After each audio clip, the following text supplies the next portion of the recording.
ओम नमो भगवते वासुदेवाय. सार्थ सुबोध ज्ञानेश्वरी. लेखन व वाचन सौ मनीषा भास्कर अभ्यंकर, महाराष्ट्र, मिरज 416410. अध्याय 18. मोक्ष संन्यास योग. गीतेची महती.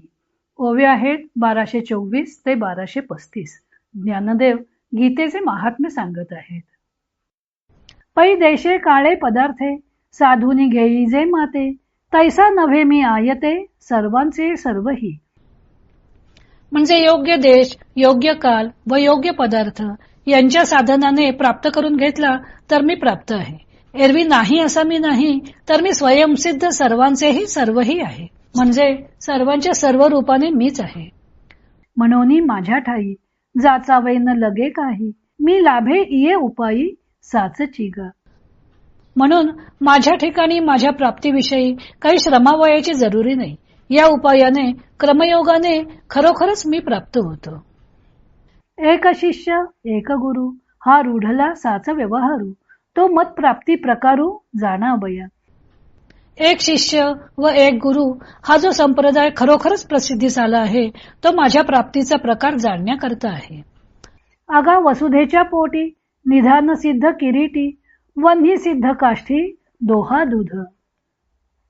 अरे अर्जुना, पृथ्वीच्या पोटात ठेवा आयता आहे, लाकडात अग्नी आयताच आहे व कासे दूधही आयतेच आहे.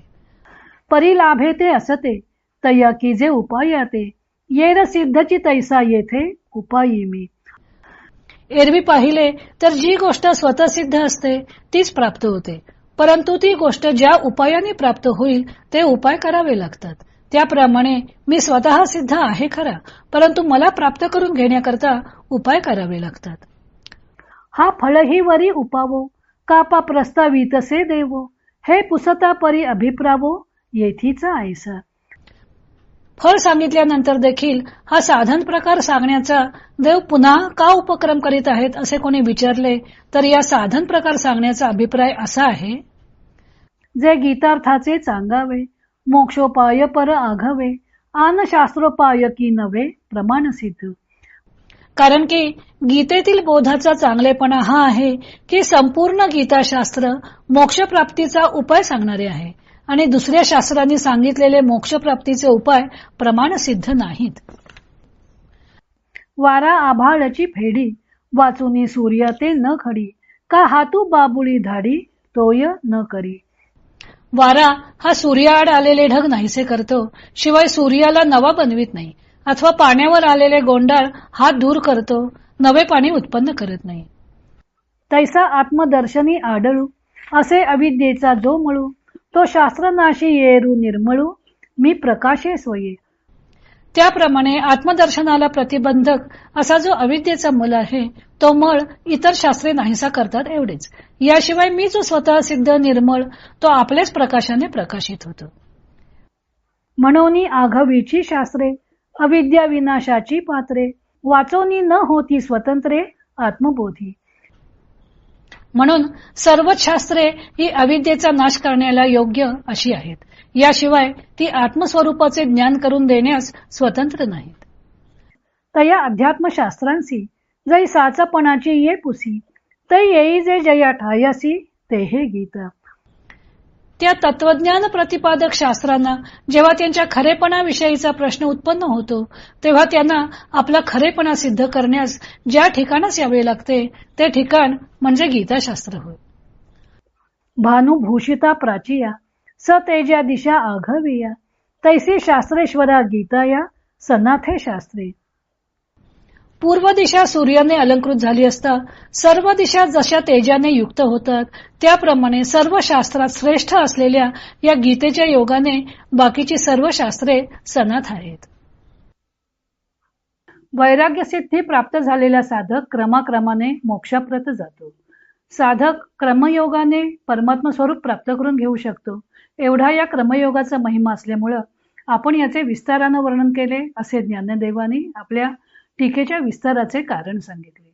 क्रमयोगाने परमात्म्याची प्राप्ती नक्की होते. ती प्राप्ती कशी होते ते गुरु शिष्य संबंधाच्या योगाने कळते. म्हणजे गुरु शिष्याला क्रमयोगाने परमात्मा प्राप्ती कशी करून घ्यायची ते शिकवतात. वास्तविक परमात्मा सर्व रूपाने विद्यमान आहे. देश, काल वा पदार्थाने त्याला जाणून घ्यायचं अशी स्थिती नाही. तो स्वयंसिद्ध आहे. तेव्हा त्याच्या प्राप्तीसाठी धडपडण्याची आवश्यकताच काय, अशी कोणालाही शंका येईल. त्याचे स्पष्टीकरण करण्यासाठी ज्ञानदेव काही दृष्टांत देतात. पृथ्वीच्या पोटात रत्ने असतात, लाकडात अग्नी स्वयंसिद्ध असतोच, किंवा गायीच्या कासेतही दूध असतेच, पण त्या स्वयंसिद्ध असणाऱ्या गोष्टी प्राप्त करण्यासाठी सुद्धा उपाय हे करावेच लागतात. त्याशिवाय त्या हस्तगत होत नाहीत.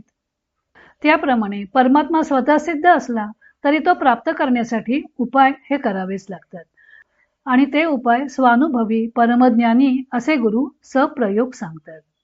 भगवंतांनीही येथे अर्जुनाच्या गुरूंची भूमिका घेऊन गीतेत 51व्या श्लोकापासून हाच उपाय साध्यंत सांगितलेला आहे. वास्तविक आता गीता समाप्तीचा प्रसंग आहे. सर्व तत्वज्ञान अर्जुनाला सांगून झाले आहे आणि आता पुन्हा भगवंतांनी शेवटी समारोपाच्या प्रसंगी मोक्षाच्या उपायांचे साध्यंत विवेचन केले आहे. ते का केले असावे अशी कोणी शंका घेईल तर ज्ञानदेव त्याचे निरसन करत आहेत व त्या निमित्ताने गीतेची महती गात आहेत. गीतेच्या आधीही इतर अनेक शास्त्रे होतीच की, पण इतर शास्त्रे व गीताशास्त्र यात फरक आहे. इतर शास्त्रे व गीता यातील फरक म्हणजे गीतेने मोक्षप्राप्तीचा उपाय साध्यंत सांगितला आहे. ती मोक्षप्राप्ती करून देते. इतर शास्त्रे मात्र प्रत्यक्ष मोक्षप्राप्ती करून देण्यास असमर्थ आहेत. मग इतर शास्त्रे काय करतात? ज्ञानदेव सांगतात की इतर शास्त्रे प्रत्यक्ष मोक्षप्राप्ती करून देत नाहीत, तर फक्त आत्मदर्शनाच्या आड येणारा अविद्यारूपी मल तेवढा दूर करतात. ज्ञानदेव दृष्टांत देतात की वायू अभ्रे दूर करून सूर्यदर्शन घेण्यास मदत करतो. तो काही सूर्याला निर्माण करत नाही. हात पाण्यावरील शेवाळ फक्त दूर करतात व शेवाळ दूर झाले की स्वच्छ पाणी दिसू लागते, पण हात काही पाणी निर्माण करत नाहीत. तसेच आत्मा स्वयंप्रकाशी आहे. इतर शास्त्रे फक्त त्या आड येणारी अविद्या दूर करतात, ती आत्म्याला प्रकाशावित नाहीत. म्हणून सर्व शास्त्रे ही अविद्येचा नाश करण्याची साधने आहेत, पण स्वतंत्रपणे आत्मबोध करून देण्यास ती असमर्थ आहेत. गीता मात्र प्रत्यक्ष आत्मबोध करून देते, त्यामुळे साधकाला मोक्षलाभ होतो. दुसरा फरक असा आहे की तत्वज्ञान प्रतिपादक अशा या शास्त्रांची उपयुक्तता गीतेच्या आधारावर ठरवली जाते. आपले सिद्धांत योग्य आहेत की नाहीत हे त्यांना गीतेच्या आधारे तपासून घ्यावे लागतात. सूर्याने पूर्व दिशेचा अंगीकार केला की इतर दिशाही प्रकाशित होतात. त्यासाठी सूर्याला प्रत्येक दिशेकडे जावे लागत नाही. त्याप्रमाणे एकटी गीता इतर शास्त्रांना सनात करते. ती सर्व शास्त्रांना आधारभूत आहे. म्हणून ज्ञानदेव पुढे 1236 या ओबीमध्ये तिला शास्त्रेश्वर असे म्हणतात, कारण ती सर्व शास्त्रात श्रेष्ठ आहे. एकूण गीता ही शास्त्रेश्वर आहे. ती स्वयंप्रमाण आहे आणि ती प्रत्यक्ष भगवंतांनी सांगितलेली आहे. नंतर ज्ञानदेव भगवंतांनी समारोपाच्या प्रसंगी पुन्हा मोक्षप्राप्तीचे उपाय का सांगितले आहेत या अर्धवट राहिलेल्या विषयाकडे ज्ञानदेव वळत आहेत. तो भाग आपण उद्या पाहू.